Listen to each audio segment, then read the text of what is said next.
Good morning out there. Good morning on this snowy day. Everybody snowed in, and um, some people enjoying themselves. Some people wondering what's going on. It's a lot uh, going on out here right now with this weather and everything. But today I decided to come on. I might do a whole different podcasts or different subjects today. But this one right here, I want to talk about a Soberheadz message of the day, and it was the thought of the day that came out yesterday, and it was a good one. I sent it out to people yesterday, and I wanted to chime on it today because it has a lot to do with sobriety and the different things that we do, and a turning point that it can have in your life when you take the necessary steps to try to get better. Um, Yesterday, the message thought of the day. We're gonna go through the thought of the day of yesterday, the meditation, and the prayer. And it's a real serious subject of what they talking about, and it could be a life changer if you're willing to go down that road of what they saying that needs to be done in terms of being honest with yourself. Because when it comes down to this addiction, whether it be alcohol, drugs, sex, gambling, whatever it is, most of the times it comes down with us not being able to be honest within ourselves, honest about our lives, about who we are, about what we're going through, about things of that nature. And running away from that, we run to the alcohol, the sex, the drugs, the gambling, any other addiction, the shopping, any other addiction that come along with it because we don't want to be honest with ourselves. So I'm gonna read from the beginning. It says, and remember, this is the thought of the day of yesterday. It says, alcoholics who are living in a blind alley refuse to be honest with themselves or with other people. They're running away from life and won't face things as they are. They won't give up their resentments. They're too sensitive and too easily hurt. They refuse to try to be unselfish. They still want everything for themselves. And no matter how many disastrous experiences they have had with drinking, they still do it over and over again. There's only one way out of that blind alley and a way of living, and that's to change your thinking. Have I changed my thinking? Wow. And he's right. So let's take it from the top. Alcoholics are living in a blind alley and refuse to really be honest with themselves or with other people. For years, I was definitely living in a blind alley. Refusing to be honest, definitely lying to myself and lying to other people. Lying to myself by telling myself that I don't really have a problem. Lying to myself by telling myself that it was okay for the duty behaviors that I had no business doing, rationalizing it in my mind, pointing out other people's shortcomings because I didn't want to stop drinking. So when I didn't want to stop drinking and I knew somebody was struggling with something else, it was easy for me to point out what they were doing because I didn't want to stop my behavior. And it didn't take for me to really it took for me to really hit my bottom where I finally was able to be honest. Up to that point, I wasn't really able to be honest with myself because anytime I saw that it was a glimmer of hope that I could still go out and drink without consequences, I was willing to do it. It's always that blind hope of I could still drink without consequences. You know what I'm saying? I remember I was in a meeting one time and a lady said that she was talking and she said that if you show an alcoholic a picture, two pictures, you know how they be like, choose the room, choose the best room for your life, room A or room B. And she said that room A have a changed life, a nice wife, a beautiful house, nice cars, everything. That's the sober life. And room B just have disaster, everything, but it'll have a whole shelf of all the best alcohol you like. She said 9 times out of 10, when that alcoholic still sees room B, it's going to cross his mind. Can he get in and get out without being scathed? Can he get in and get out unscathed? That's the mind of an alcoholic, because the honesty does not hit. Nothing changes until we're totally honest about the situation. And then they go into some of the things that we would do. Like, they won't give up their resentments. I had resentments to the core. Like, to the core of my soul. There was so many people that I had resentments towards during my alcoholism. And there was no way that I was trying to give up those resentments. Not understanding, because when you were in that alcoholic stage, you're always the person that's the victim. You're always everybody's always doing stuff to you. You can't see your part in anything, because during that time I'm selfish and self-centered. So everything is about what I want, and everything is about how I want it right now in terms of the dopamine feelings. Believe me, when it's not just the alcohol, it's that we chasing the dopamine. We want that feeling. We want that feeling, even if on your social media, when you get in comments and likes and things of that nature, that sign that hits you, that goes through you when you see 25 comments or all of these likes and people sharing it, that's a dopamine. That feeling you get when that dealer says blackjack, that's a dopamine. When you hit on that crap table, that feeling that go through, that's a dopamine. When you bite that chocolate cake and that feeling that go through your body, that's what we chase, and that's what makes us selfish and self-centered in addiction, because that's what we're gonna chase. But how do we get out? We gotta be honest. Totally honest. They won't give up their resentments. It's hard to give them up because it's our protection. It's our protection from, if I'm spending so much time having resentments from so many different people, then that means that I don't have to concentrate on me. If I could write down a list of so many people that I got resentments towards, and then really concentrate on them, keep talking about what they're doing to me, how they ruining my life, how they doing this, how they doing that, I never have to look at the mirror and say, what's wrong with you?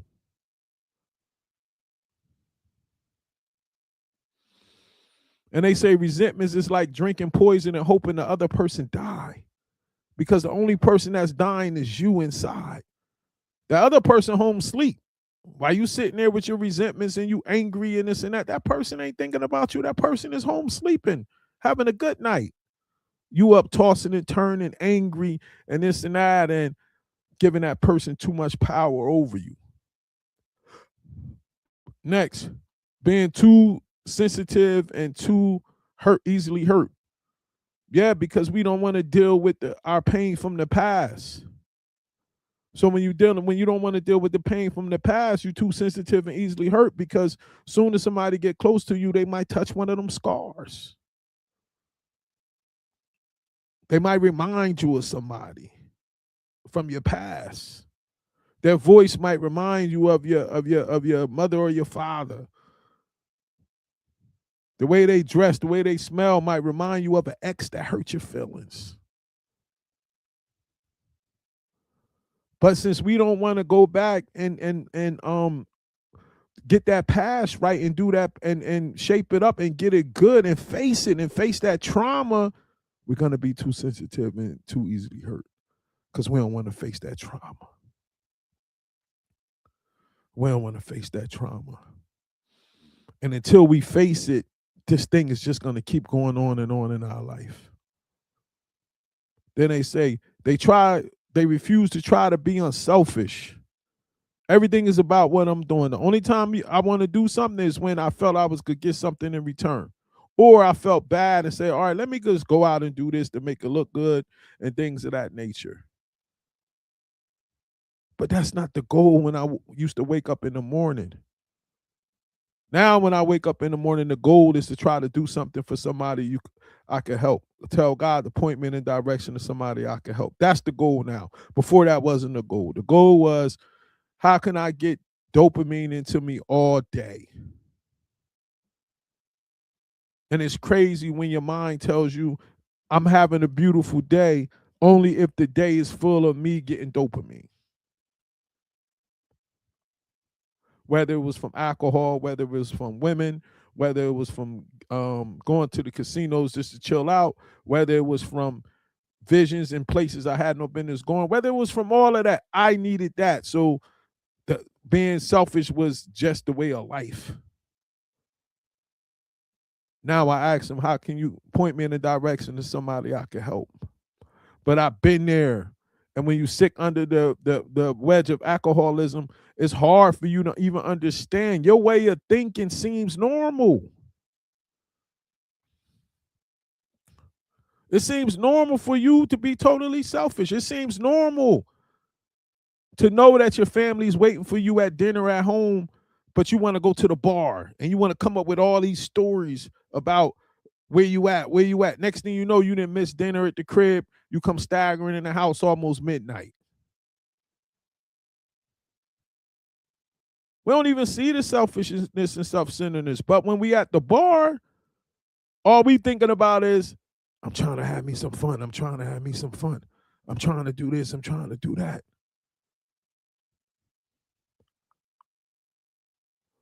I remember missing dates in terms of like important things of counseling sessions and this and that, blah, blah, blah, because I wanted to drink. But in my mind, that seemed cool. Like, it's my life. I don't got nothing. I'm not hurting nobody, but you really are.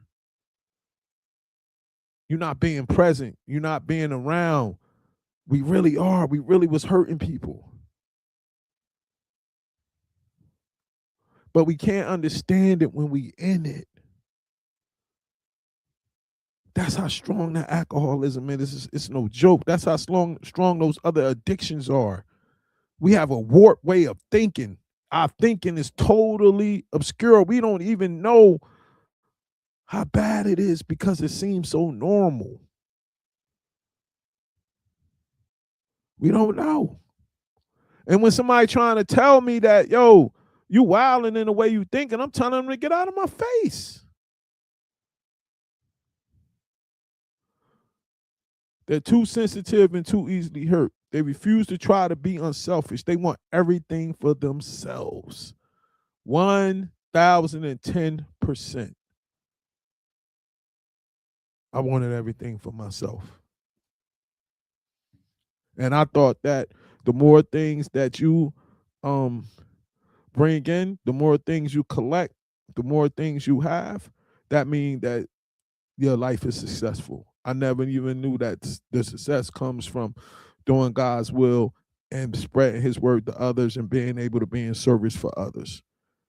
When you're into alcoholism and other addictions, your mind is switched the other way, and it makes you feel like having everything and achieving everything and acquiring everything is the way of life. But in essence, that's the opposite.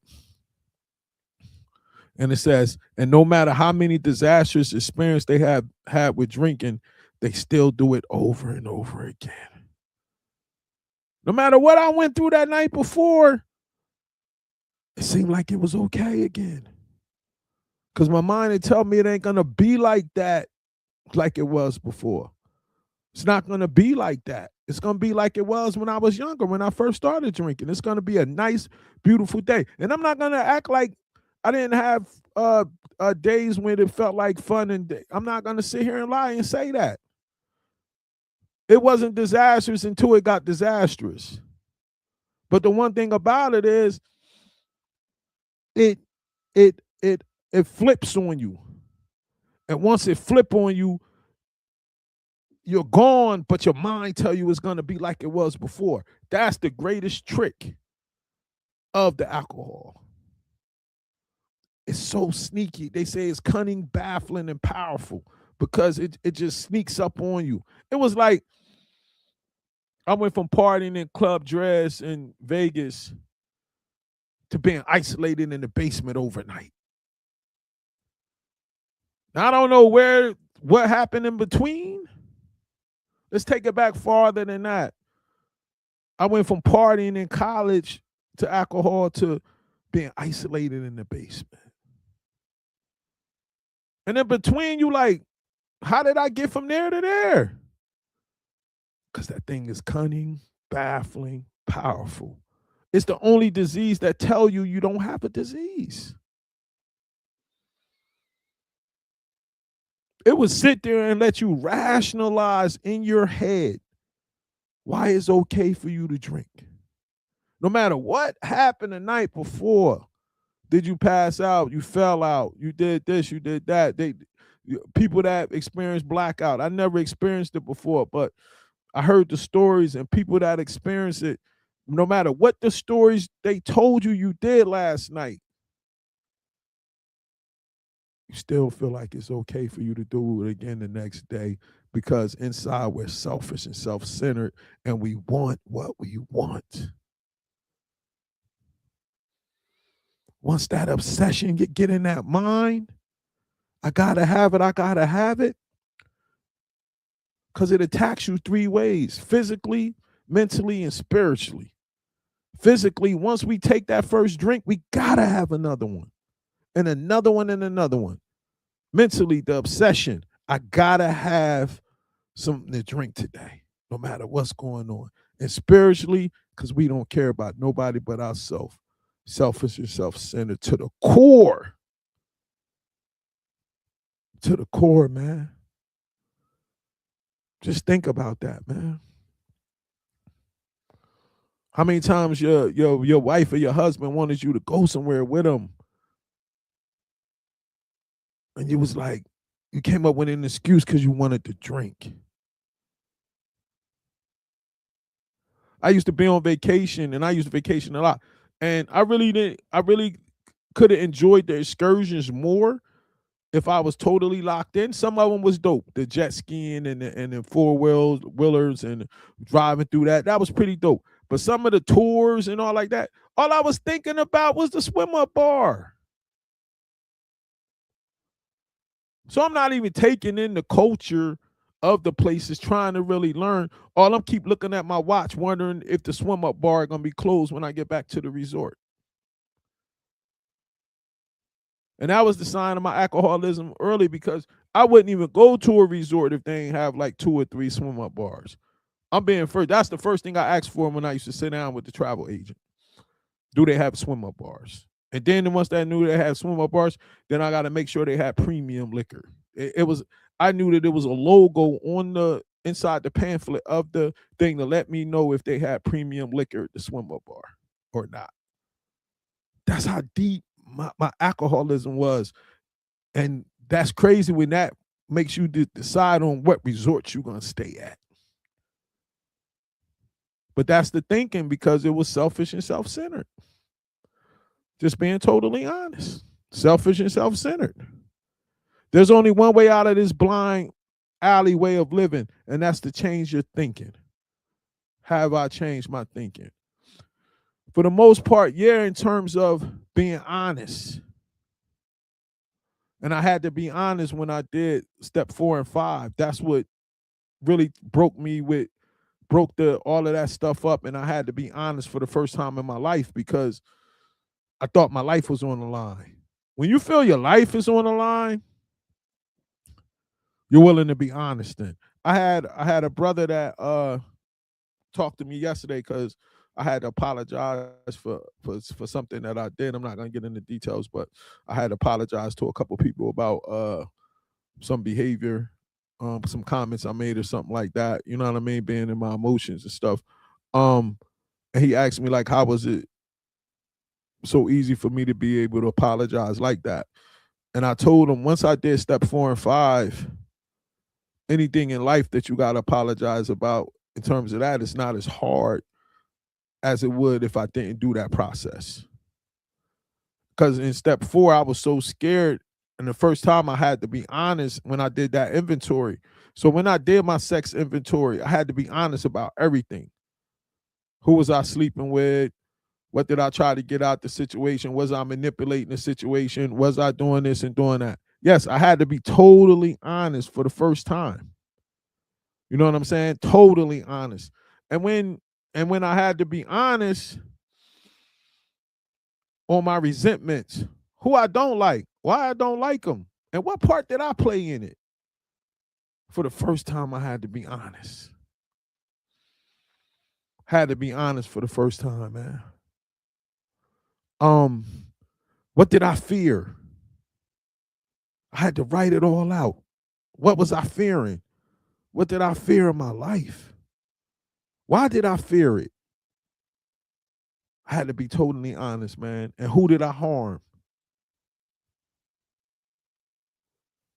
Who did I harm, man? You know what I'm saying? What's up, brother Jay? I'm gonna send you the thing. You wanna jump on? You could jump on. I'll send it to you right now if you want to jump on. Had to be honest about it, man. And looking at myself and looking at my patterns of behavior. See, when you see yourself, you could rationalize anything when you talking to yourself. Yeah, she knew I was married when I got with her, this and that. Like, she knew all of that, man. Yeah, she knew I was married. Blah blah blah. Hold on, let me send that brother the link. He could pop on in a second. Send him the link real quick.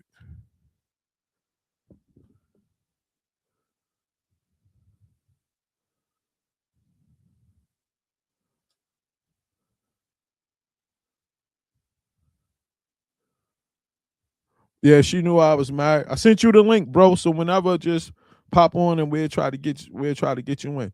Yeah, she knew I was married. This was going on. That was going on. You get what I'm saying? But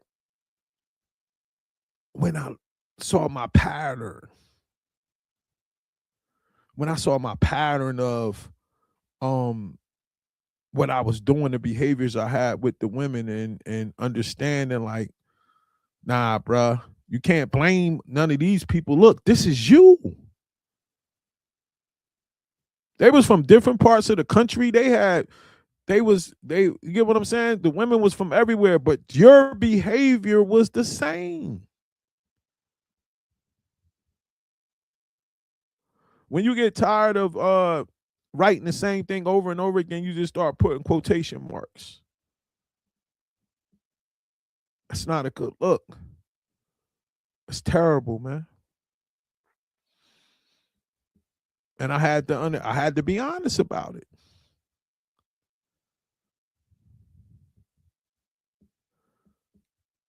How many people were you mentally abusive to? How many people did you neglect? How many were you verbally abusive to? In terms of the harms. How many people did you used to crack jokes on thinking it was funny when you was young, but in essence, you was hurting them because you was insecure? That's how honest you got to get when you do the process. And then when you see it, it breaks you. So then now you think that part breaks you enough, then you got to go tell it to somebody else. Everything.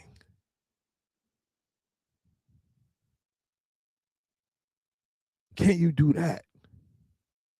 Can you sit down and tell somebody that? I had to tell it to the first person I ever told everything was a person that I just met in Florida at rehab, and they assigned me a sponsor. The good thing about it is I knew I didn't see him every day. I knew he didn't really know me like that. And what he did was smart, was he told me a lot about himself, about some of the situations he was in, some of the dumb stuff he did. And as a good sponsor, that's something that you do, and it will help you get the other person that you're sponsoring to be able to get comfortable to when they get to step 4 and 5. And that was a great thing that my sponsor did that was down in Florida. I won't break his anonymity, but that's what he did. If he wanted to break his anonymity, that's up to him. But he was able to make me comfortable by telling me a lot about himself. And then once I started telling him, and once I got done, it broke me. Like another guy knew everything about me. So how can you be arrogant and think you the guy and this and that, and your pride, ego. Ain't no more of that. It's broken because you've been exposed. You've been exposed. I think Brother Jay, I'm gonna try to get him on. Hold on. What up, bro? What's good with you, man? Man, just wanted to pop on, man, and talk. I had read the joint yesterday, and it was about I sent it out, but I ain't really had time to really build on it yesterday because of um getting ready for this storm thing and this and that. I know I had a lot of running around to do, but Okay. and it was the Shabbat, and I don't really go on Saturdays to talk about recovery. But when I saw it today, I was like, I wanted to build on it, and it was talking about you still got the joint I sent you yesterday? Let me see. Nah, I ain't get it. All right, I'm gonna see if I can pull it up. So read that. You can look at it and then see if you want to build on it. Let me see. It says screen.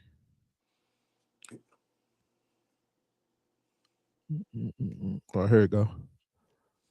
You said That's coming up. I can't say it though. You could read it out loud. I can't. you can't say it on your screen. Hold on, let me pull it up. I'm working off my phone because I ain't got. Okay. It says alcoholics who are living alcoholics who are living in a blind alley refuse to be really honest with themselves or with other people. They're running Mhm. away from life and won't face things as they are. They won't give up their resentments. They're too sensitive and too easily hurt. They refuse to try to be unselfish. They still want everything for themselves. And no matter how many disastrous experiences they have had with drinking, they still do it over and over again. There's only one way out of that blind alley way of living, and that's to change your thinking. Have I changed my thinking? Mm. Oh yeah. I mean, that's definitely something. I mean, I mean, the last part is the best part. You know what I mean? You really have to change your thinking. You know what I mean? Yeah, Like, I, 100%. I just told one of my 100%. friends, who invited me on vacation. Uh-huh. I was like, look, bro, I'm just being honest with you. I know y'all still, y'all out there, y'all doing what y'all do.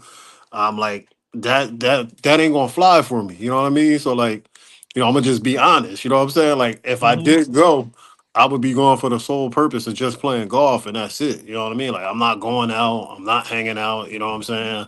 I'm not going to no clubs, I'm not being around none of that craziness because at the end of the day, my sobriety is more important than anything. You know what I mean? Mm, mm, And then, mm. trying to explain to people like, you know, you continuously do the steps. It ain't like you do the steps and then you A over hundred and done with percent. it. You know what I mean? A Like hundred I percent. still got to do the steps every single day. You know what I mean? A hundred You know, percent. uh, making amends with people is making amends is the main part of how I remain sober. You know what I mean? Like, Mm. and that you can't be selfish in that part. You know what I mean? What I mean by that Mhm. is just like you said, and that's when I jumped on when you were like, you got to look at the part that you played in it. You know what I'm saying? Like, Facts. and That's the tough part right there. now it's That's the tough like part. I That's the tough control. part, man. I tell people like even when I'm talking to these kids today, I go back to control the controllable. You know what I mean? The Hmm. part that we played when we was in the world, when we was drinking and everything else, we can blame it on the alcohol all we want to, but at some point, we knew what we was doing.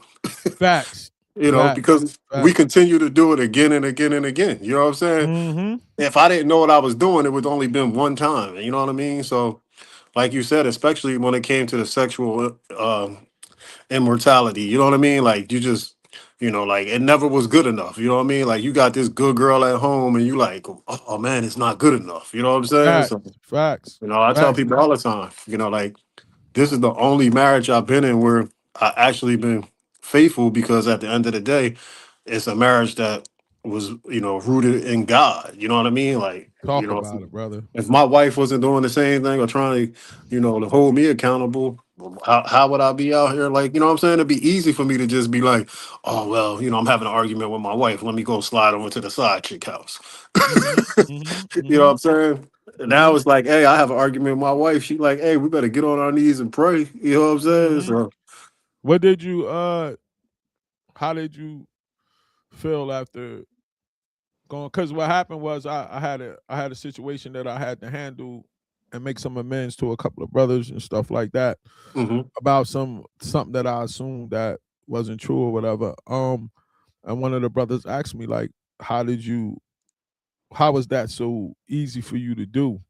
Like your pride and nothing ain't stop you from being able to make the amends. And I told him like once I did 4 and 5 the first time, Yeah.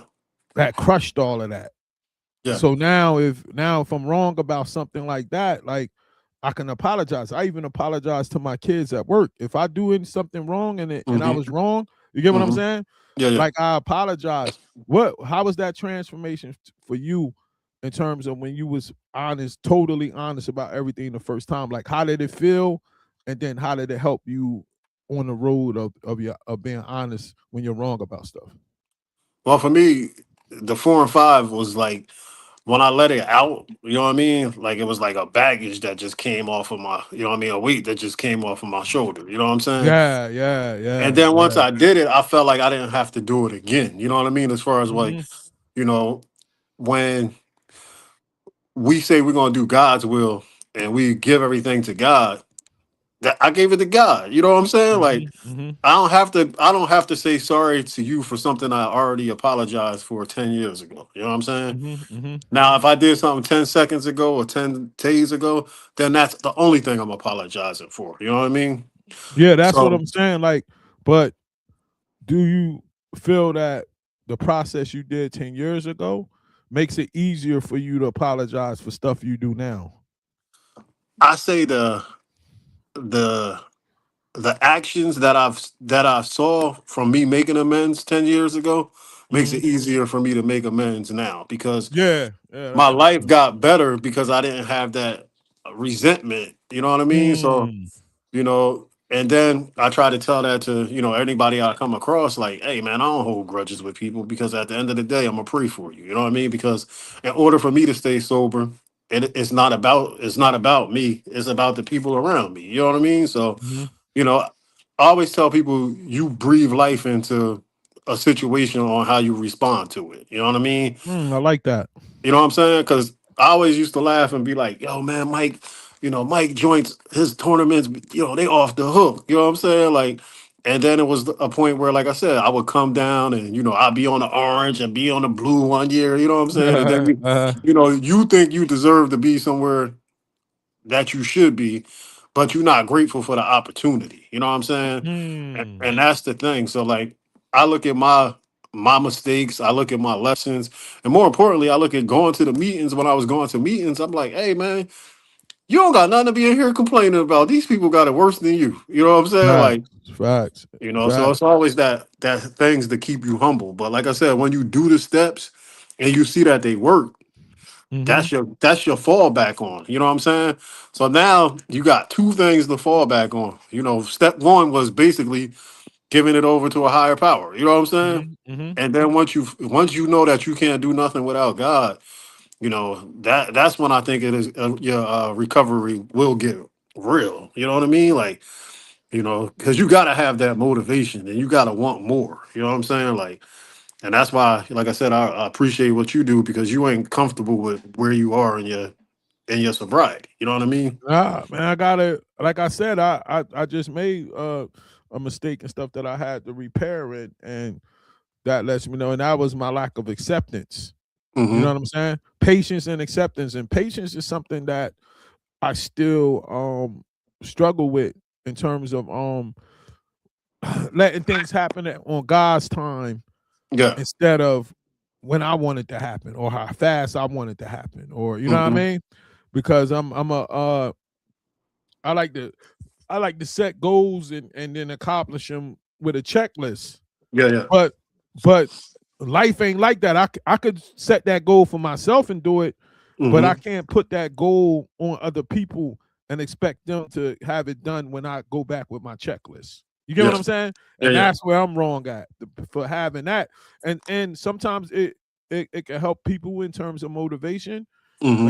and sometimes it could be I hinder myself because it all comes down to my expectations. Yeah. and that's where I go wrong at. So I got to get better in terms of patience. Matter of fact, tomorrow I'll probably jump on and do a lesson on patience so I could really learn for myself Right. while I'm telling other people about it. You know what I mean? And acceptance. Oh yeah, Sometimes it ain't, you got to be able to accept life on life terms, and sometimes that's bro. kind of We say it, not realizing it's the key to life, and that's the serenity prayer. You know what I I mean? know, I know, I I know, mean, you gotta I really know. realize that you live that prayer. You know what I mean? Yeah, Accept the things yeah, I cannot change. You know what I'm saying? yeah, yeah, I can't change 10 years ago when I was in somebody's daughter and you know what I mean, or yeah, cussing somebody's son out, or yeah, you yeah, know what I mean? But I thank God that now I know he gave me the wisdom to know the difference. You know what I mean? So like yeah, yeah. there's So now I can situations know. Yeah. yeah, there's situations where I just walk away from now. You know what I mean? Like I'm not entertaining that stuff, man. You know what I'm saying? Like, what God has for me, he has for me. What he has for you, he has for you. You know what I Mm-hmm. mean? But I mean, right now, I just want to be around like-minded people. And sometimes, like I tell people now, I could count that circle on my hand. You know what I'm saying? So, Mm. you know, Mm.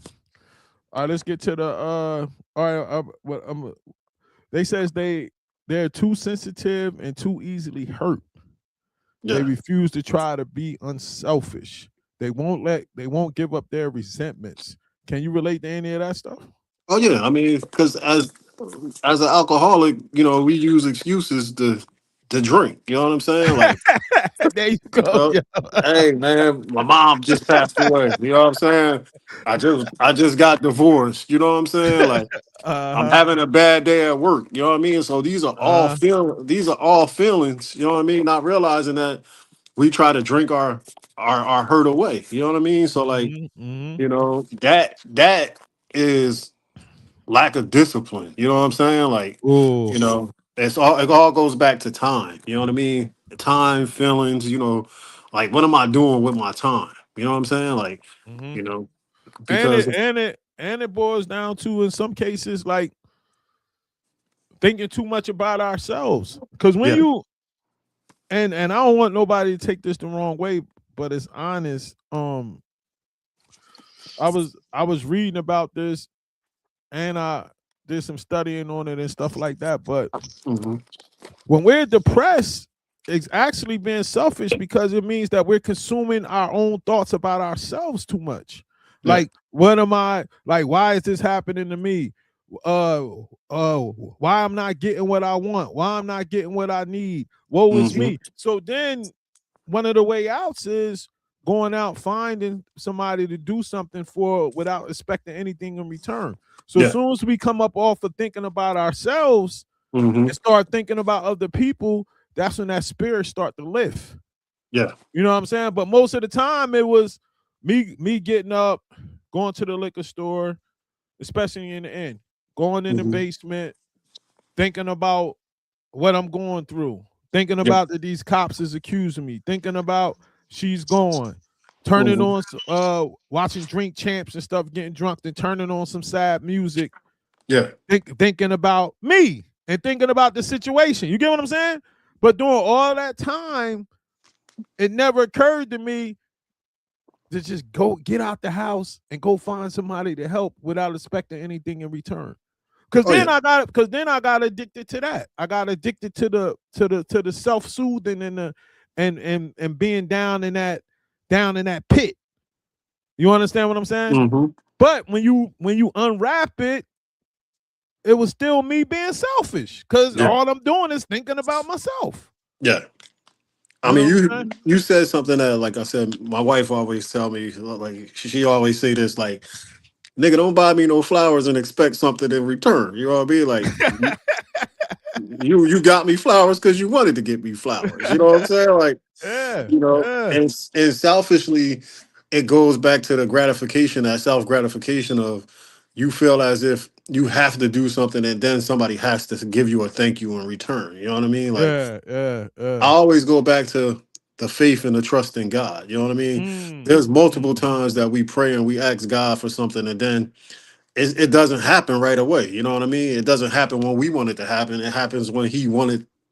us to receive it. You know what I mean? Mhm, So mhm. that goes back to what you said about doing a podcast on patience. You know what I mean? Like part of the recovery journey is having the patience and the discipline to manage your time.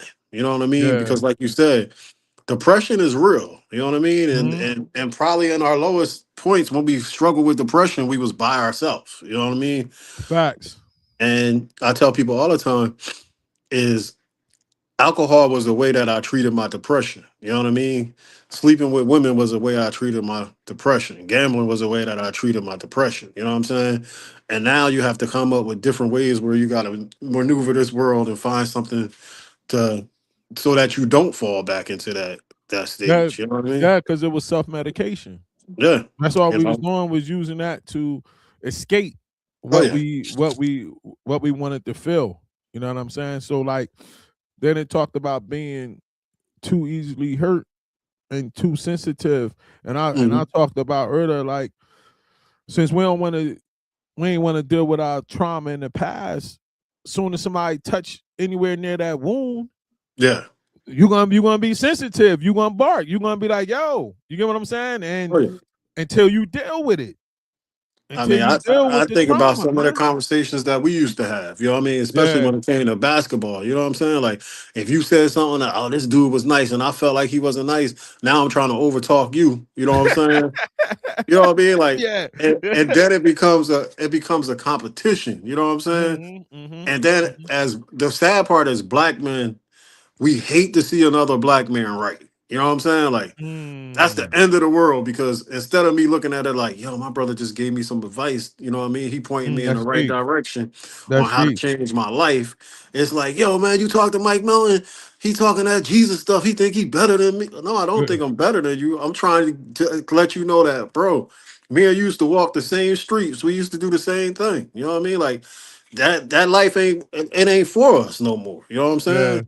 You know? indeed, indeed, indeed, indeed. So let's get to the other part. It says the prayer, the meditation. I know that vision and power that I receive from God is limitless. As for far as the spiritual things are concerned, but in temporal and material things, I must submit limitations. I know that I cannot see the road ahead. I must go just one step at a time because the Most High does not grant me a longer view. I am in uncharted waters, limited by temporal and spatial life, but unlimited in my spiritual life. Wow. And what I'm gonna say about that is he not lying, bro, because That's you deep. you could try to the think I could try to think that I know how to maneuver because I know what's coming, but I always remember when I woke up September 14th, 2009, I didn't know my life was gonna be flipped upside down. Yeah.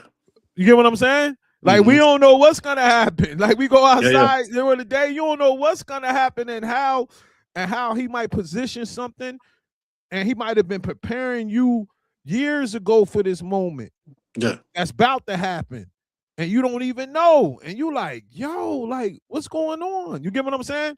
Oh yeah. So our view is very, very short when it comes to trying to predict what's gonna happen or try to prepare yourself for what's gonna happen. All you could do is, for me, is try to get locked in spiritually with the Holy Spirit and have Hmm. tell her to guide me through. That's all I could do. Other than that, trying to it'll work. I'll worry myself to death trying to be able to predict and Yeah, protect yeah, yeah. myself from what's Yeah. coming around that corner. That's where the faith in Him has to go. What you Mhm. say about that?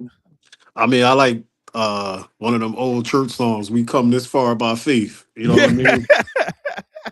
Leaning on the Lord. You know what I mean? yeah. Like you said a word that we still deal with to this day. We're in uncharted waters. You know what I'm saying? Like Facts, facts.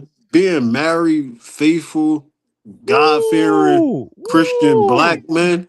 woo. That's uncharted, man. You know what I'm saying? Like to be out here on the podcast, just exposing yourself and telling telling people the love that you got for God and the Mhm. mistakes you made in your life. You know what I mean? Like we don't care what people think about us because, like I said, Facts.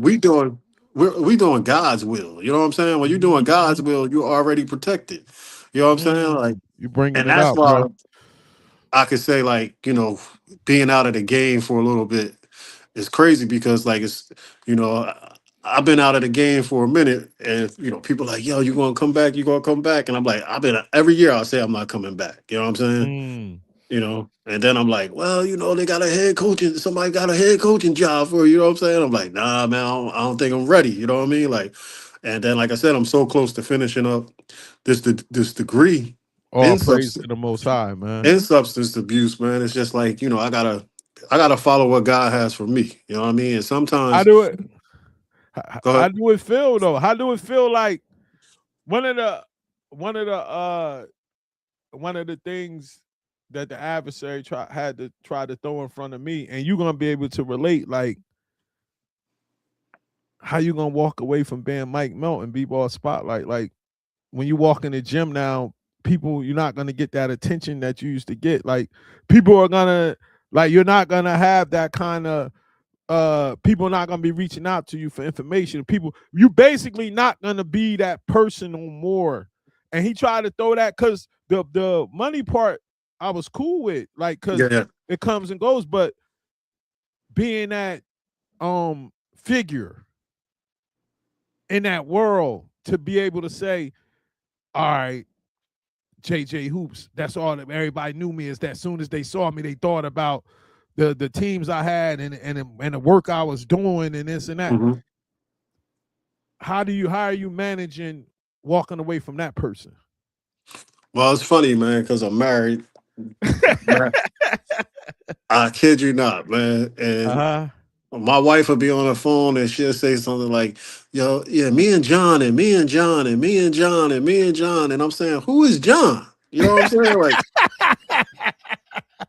when you become that JJ, the JJ Hoops, you know what I mean? You forget that, for a while, I forgot my name was John Rogers, you know what I mean? Like, Wow. because Wow. everything was centered around basketball, you know what I mean? Like, I go Yeah. out, Yeah. my kids will even have to go, like, hey, man, I'm tired. Everywhere I go is little JJ, you know what I'm saying? Like, Yeah. Yeah. like, so to be honest, I always tell people, I'm relevant wherever I go because I am who I am, and I don't Mm-hmm, change. mm-hmm, You know what I'm mm-hmm, saying? So mm-hmm, like, mm-hmm. my platform now is letting kids know that God is real. You know what I mean? Mm, mm, The realness of making mistakes. Having a kid at a young age. Having kids out of wedlock. You know what I mean? Just doing stuff that you ain't supposed to be doing. So I feel comfortable with who I am and what my purpose is now. You know what I'm saying? Like, I know what it is to be the man. You know what I'm saying? mm, But do I know what it is to be a man that's not ashamed to tell a kid that I love God or let me pray for him? mm, You know what I'm saying? Like, mm. and that's the difference. So I'm comfortable with that part of it. You know what I'm saying? Because I know my message, and every time I got an opportunity to speak to someone, the one thing I will say I like about going to the games down here is they pray before the games. You know what I'm saying? Like, Mm, mhm, and that's deep. You know what I'm saying? Like, mm. some days it'll be a administrator, some days it'll be a kid. You know what I mean? But the 9 out of 10 games that you go to down here, it's gonna be a prayer said before the game. You know what I mean? Which I think is the dopest thing ever. So in essence, even when we was doing um the basketball thing and we was gaining the popularity and stuff, and then we built platforms. hmm That was part of his plan too, because hmm now the platform could be used for him. But we Oh didn't yeah, even know that's goes back to what we just read about that view. yeah, yeah, You yeah. get what I'm saying? I'm thinking that hmm I'm building this platform to take b-ball spotlight to astronomical levels and things of that nature, but I'm actually building the b-ball spotlight platform so when I leave and talk about him, he Yeah, already helped me have a platform. And that's the part, like that goes back to what we just read about having limited view yeah. of what's going on. The scary You know part what I'm saying?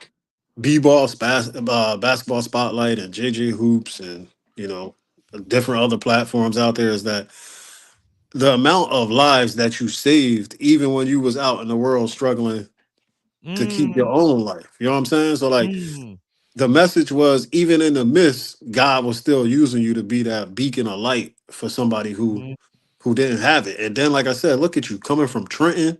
You know what I mean? The Trenton that you grew up in versus the Trenton now is night and day. But the fact that you can go back and still have conversations and let young people know, like, look, man, I'm from the same street you done came from. But mhm, mhm. unlike me, I'm telling you now, like nobody told us at that one. The crazy part is nobody told us we was wilding in that environment that we was in. You know what I'm saying? Think Facts. about it. Anytime we went to a event and we was like, think about the people we was. You was. It was NJ Hoops before it was Basketball Spotlight / Hoop Group, and every event we went to had something to do with alcohol. You know what I'm saying? Or somebody mom really coming at you to write an Uh-huh, article on their uh-huh, kids by any uh-huh, means necessary. You know what I'm saying? Like, uh-huh. Mhm. and we didn't have nobody saying like, "Yo, Mike, man, you can't be doing that. That's a married woman." You know what I'm saying? Facts, You know, facts, facts, and facts. that's the realness of now when you got these young kids out there, and I see, you know, I might see somebody going at a referee sideways, and I'm like, yo, man, chill. You know what I'm saying? I used to do the same thing. That ain't good, especially if it's a black referee and we going at his head, like, you know what I'm saying? So like, it's very humbling, man. What the other day I did a video that I wanted to get your take on. And it's off the alcohol topic, but something that you was just hitting on now. And I was talking about when I had saw uh the Trent High players quitting the game. You know what I mean? Mhm. And I was talking about there's really no consequences for losing no more. Cause you know what I mean, like the way y'all play, like the way that I was doing tournaments, Mhm. it was a champion every weekend. You know what I'm Yeah, saying? So yeah. now they playing circuits where you playing your 5 games, but now the games, especially when you know you ain't gonna win the championship, then the games start to become meaningless Hmm. over those weekends. You get what I'm saying? Yeah. Um, when you was leaving the game, did did you see the same thing in terms of the values and the morals and of competition and everything was going in another direction? And how did that make you feel if you saw the same thing? I mean, I thought it was a joke. You know what I mean? Like for me, I always tell Wow. people like this. I mean, I played basketball. You know what I mean? So when I came in to Long Branch High School as a freshman, I played one game of freshman. That was it as a Mm, ninth grader. You know what I mean?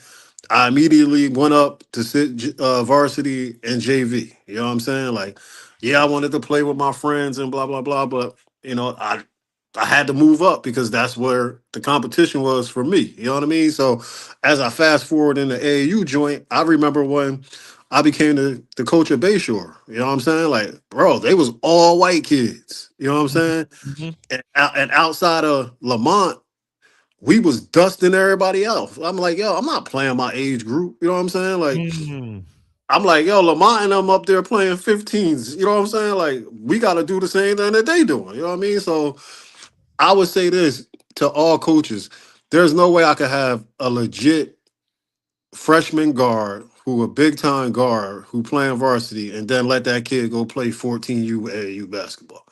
You know what I'm saying? And that's mm, what I saw coming out. It was like, yo, man, these kids, they 16 playing in the 13-year-old division, talking about they got the best squad in the country. You know what I mean? Y'all yeah, all 3 years older than somebody. You know what I mean? And then, like you yeah. said, we going, if I'm gonna fly all the way to Miami from New York and I'm gonna play 4 games and I'm gonna win every game by 50 points, I'm on vacation. Mm, You know what I'm saying? I ain't on no, mm, I'm not, but how did I get my boys better? You know what I'm saying? facts, And that's what you facts. see on the circuits. You would see on these circuits, like, you'll have somebody like I'm gonna just use like the players, and then they'll be playing somebody like uh the Trailblazers who's just trying to get on the circuit. They beat them by 60 points. You know what I'm saying? Mm, mm, And then when you would go into a tournament, even if it was bracket style. I mean, and that's why they started doing those silver and bronzes yeah. because somebody would move up. You would expect to see that person make it to at least the semifinals, and then a squad like mine would come and knock them off. You know what I'm saying? And you like, oh man, I done flew out here to see these kids and now they gone. You know what I'm saying? Like, and that's why Yeah. they started giving you the 5 games. But if you're not matched up against 5 teams of the, this how circuit scoreboards look. You either gonna win by 50, right? You gonna win by 10, or you gonna win by 2 or 3. That's it. You know what I Mm-hmm. mean? Those are the three scores you got out there. You know what I mean? And if I'm the Mm. team that's always losing by 50, why am I even on the circuit? Yeah. Yeah. It's sad, man. It's sad. Yeah, It's sad, man. it's Yeah, bad. man. Yeah, that's what I figured. So we got out at the right time, man. Yeah. So what y'all doing? How y'all weather down there, bro? I mean, it's a little like a misty rain, you know what I'm saying? But it's like 30. I mean, last time I went out was like 31. So if it drop a little bit, if it But get y'all into ain't got 20, no snow though, right? nah, man, I was kind of mad because What you mean you mad? oh wait, because they panic about everything down here, Okay, man. So okay, okay. I opened my door like Thursday. I'm like, yo, what is all this on my steps? Man, they don't put salt down. Like, bro, you would have thought I was back in New Jersey as much salt as outside of my house right Man, you now, don't man. want to be in New Jersey right now, bro. It's snowing like crazy up here. Is that bad? Yeah, we supposed to get like between 12 and 18. That's tough, man. That's tough. That's real tough. You good, man. You good, That's man. tough. So, But thanks for coming on, bro, oh man. no, no, my pleasure, Yeah, man. Like man. I said, it don't be nobody but the Holy Spirit. Like I said, I jumped on Facebook. I saw you. I was like, oh man, let me get on this. And I was shocked because I'm like, yo, it's Sunday. You don't really be on Sunday after Sunday mornings, I'm man. stuck. It ain't. I can't go nowhere. Y'all don't got no virtual joints. No, we got. Of course, we got AA meetings on Yeah, Zoom. I'm yeah. talking about. I can't. Usually, I go to work on Sunday. I wasn't going in there. I ain't trying to be stuck overnight. You know what I'm saying? Is that bad, bro? Bro, we can't go nowhere. That's what Wow, I'm trying to tell that's you. crazy, man. And it just started snowing. It's going all day. Yeah, man. Hey, on another note, man, like you said, because this been bothering my spirits too. Man, what you think about that ice stuff, man? Um, children of Israel, man. They the children of Israel too. They from the northern kingdom. Like it's part of the prophecy. It's part of the you know what I mean? Mm-hmm. Children of Israel, they are brothers and sisters from the northern kingdom. And it's I had to really educate some of the students at my job because they was kind of confused about it and saying things to each other. And I'm trying to let them know, like, all of y'all we just from different tribes. You know Oh what I'm yeah, saying? I'll tell you what, man. Everybody better get right with God. I can tell you that much, boy. 100%. If you and then you can understand what's going on when you don't have that knowledge and you're not Mm-hmm. being taught the right way by the people that's teaching you, then you get in all your feelings and emotions because you don't know why. Oh yeah. You know what I'm Uh, saying? and And then what I was been gonna call you anyway, man, because I knew you was gonna run with oh that yeah, Drewski yeah, yeah. video. But it was all funny when he was talking Yeah. about IUIC. Uh-huh. I said, But Mike, then when I he said, Mike, started I then said, Mike when he can't started wait for this one, yo. but then when he For started real. talking about them, it was like, oh my God, how he's doing that. Um, but I kind of saw the point in both. Even when Yeah. he was talking about them with the stuff that they be doing and things of that, like some of the stuff be just outrageous. So it was I could see the same in both of them. You know But what I that mean? goes back to what you said about the because you know me, every time we talk, I got a pin, man. Yeah, You know what I yeah, mean? yeah. It goes back to that uncharted waters, man. You know what I mean? Like, what you You hit a mean? home run. You hit a You know, home run with that one, man. Yeah, that you hit that's a home run. serious, man. You know what I Yeah, mean? Because, like I said, bro, the work that you doing, like the pain and purpose, bro. Like it's reaching somebody that need to hear it. You know what I'm saying? facts, facts, Even the friends that's cool with us, that their only way to ask for help is to probably talk about us. You know what I'm saying? Like, because facts, they can't help. Like, yo, Mike, I'm struggling with drinking right now. Yeah, How they not gonna do that? You know what I mean? yeah. But it's So, the what you said about being faithful and sober and yeah. really for the first time in our lives really turning everything over to God. That's Hmm. uncharted. That's Yeah. uncharted waters. You know what I mean? And being comfortable in it. and wanting to do it. That's Oh the yeah. there's a difference between when somebody tell you have to do something, but Mm-hmm. and when you want to do it. You see that a lot in your program. It's almost like with the 100%. kids, like the 100%. kids and adults. You got a choice. Yeah. Either you go to this drug program or you go to jail. You know what I'm Yeah, saying? 100%. So what 100%. am I getting out of it if I'm just going here just so I don't go to jail? You know what I'm saying? Yeah. Like I Yeah. ain't really getting nothing out of it. You know what I mean? Yeah. Because But you never know though. Sometimes you could be somewhere and the mm-hmm. most high could have you there and you go in thinking that, Yeah. then you hear that one thing. Oh yeah. Boom. And I now said, your hey, whole thought process is like, man. whoa, that's when them seeds start getting Oh yeah. planted. You hear what I'm saying? And Mine that's what I got planted always, almost 15 years ago when that man said in the A meeting, he said your next drink could kill you. yeah, and it's the thing too, right? What I always tell my kids, like, if you sit here for 60 to 90 days and you and you even tell yourself, I don't care, I'm not trying to take none of this in, I'm not learning and this and that. And you just one thing we did do, Mm-hmm. we ruined your fun of getting high and drunk. It ain't gonna never feel the same when you leave here. Because Yeah. you can't unlearn what you learned. So Mm-hmm. even when you out there and you drinking and partying, you now you know what you're doing to yourself. Yeah. So you can't unlearn that. It's never gonna be so now you might try to drown it out with more, Yeah. Yeah. but you can't, but it ain't gonna never feel the same. And then those guilt feelings and all that stuff is gonna keep coming because Mm-hmm. once you learn the information, you have the information. Remember when like Belly when DMX was when they assigned DMX to kill the dude that was supposed to be like Farrakhan? Now Boy, he while he shot him. in there, no, listen, when he in there and he gotta act like he one of them to kill the Yeah. dude, he's taking in the information. Mm-hmm. You get what I'm saying? Oh yeah. So when it came time to the end, he like, whoa, now all that information, you can't unlearn it. Oh Like, yeah. cause you You're know right. what I mean, that type of situation. So, you know what I mean? So I'm about to jump off of here and All right, man. start Always a pleasure, man. tell the wife I said what up, man. And Yes, sir. before I go, how the granddaughter doing? Man, everybody doing well, man. You All know, praises to the most high, brother. All definitely. praises So. to the most high. All Appreciate right, it, man. man. All right, Yes, I'm sir. here if you need me, bro. All right, man. All right. That was a good quick jump on joint with my boy. I'm glad my boy Jay came to join us, man. I might pop on again tonight. I'm trying to get in touch with Trey Lowe to see if we still good to do it from pain to purpose tonight. But everybody else, this Mike, enjoy the rest of your day. Shalom.